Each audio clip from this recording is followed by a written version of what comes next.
Hi! Praise the Lord எல்லோருக்கும். இன்றைய வேத வசனம். மனுஷன் தேவனை வஞ்சிக்கலாமா? நீங்களோ என்னை வஞ்சிக்கிறீர்கள்.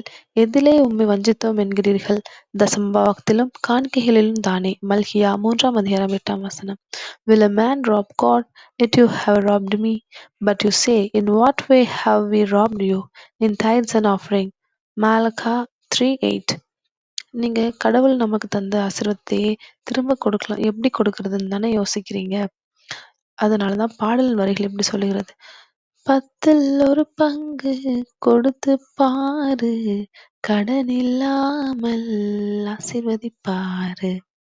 மல்கியா 3:10 சொல்லப்பட்டிருக்கிற மாதிரி நீங்கள் காணிக்கைகளிலும் ஊழியங்களையும் தாங்குகிறதிலும் நீங்கள் எவ்வளவுக்கு அவ்வளவு உண்மையா இருக்கிறீர்களோ அவ்வளவுக்கு அவ்வளவுமாய் தேவன் உங்களையும் உங்கள் எல்லைகளையும் ஆசீர்வதிப்பார் என்று விசுவாசிக்கிறேன். அவர் தர்றதுக்கு ரெடி தாங்க. நீங்க கொடுக்க ரெடியா? God bless you.